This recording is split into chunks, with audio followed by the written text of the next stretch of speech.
姉知らず。その世ではアカウントさえ作成すればいくらでも人格を増殖させることができます。この世では人付き合いが苦手な人間も、その世ではたくさんのフォロワーを作ることだってできます。その中の誰かが自分を支えてくれる兄や姉のような存在になることもあるでしょう。しかし、そのアカウント主の正体を詮索しない方が幸せなこともあります。なぜなら、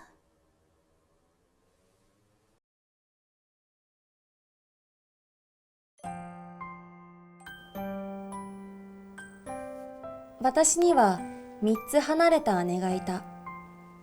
過去形なのは姉にはもう会うことができないから。姉は人当たりがよく、才色兼備の言葉が似合う自慢の姉だった。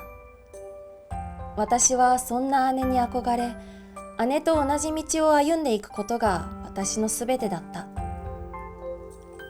初めての誕生日プレゼントで両親にお願いしたのは、姉が肌身離さず身につけていたクマのストラップ。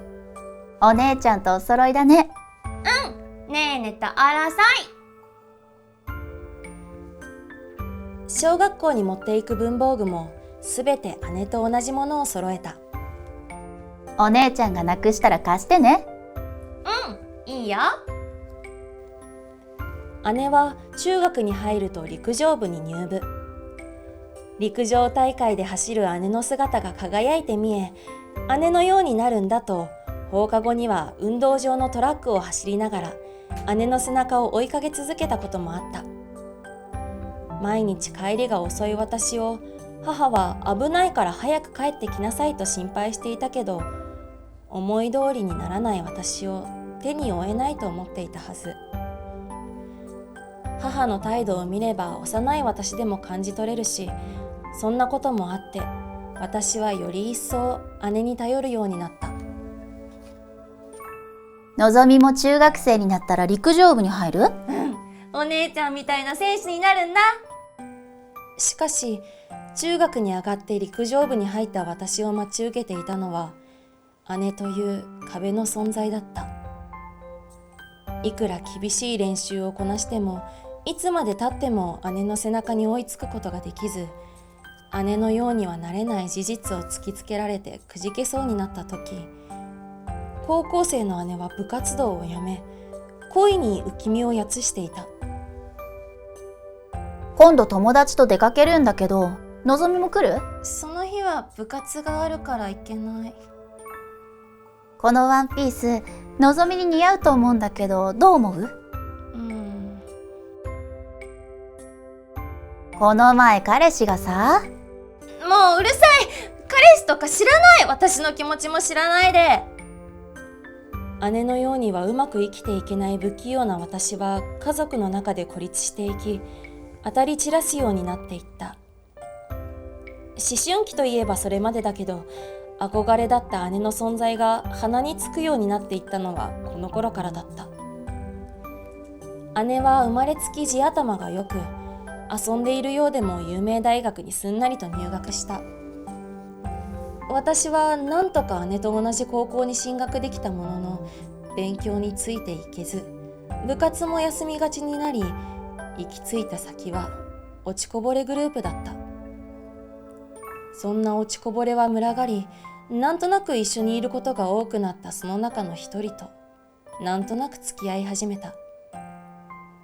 そんな私を見かねて、姉が初めて否定的な言葉を口にした。のぞみ、あんな男と付き合ってちゃダメなの。中学の時は陸上部あんなに頑張ってたじゃない。また何かに打ち込んでみたら？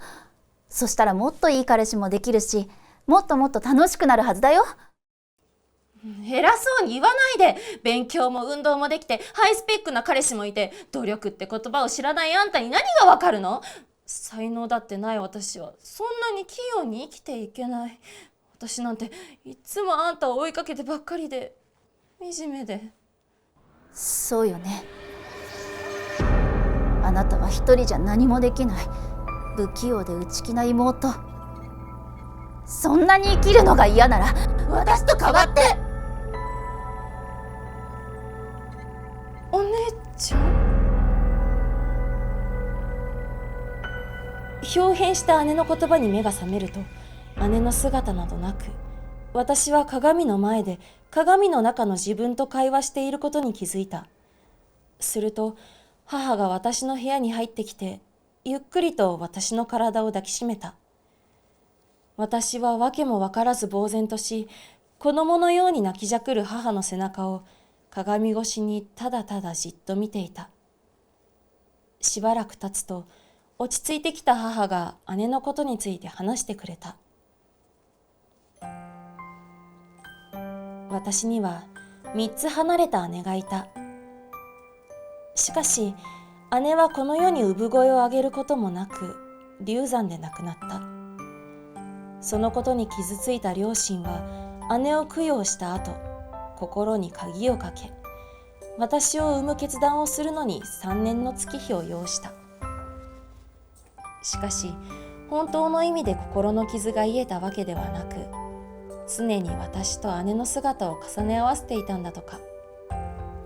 どうやらその態度が私には冷たく見えていたんだろうと思う。私がいるはずのない姉のことを楽しそうに話していたことに両親は戸惑い、いつ真実を打ち明けるべきかをずっと悩んでいたそうです。亡き姉は私が道を外れないように導いてくれていたのか、生きたかったであろう彼女の思念が私の前に現れたのか、理由はわかりませんが、この話を両親から聞いてから、姉は二度と私の前には現れなくなりました。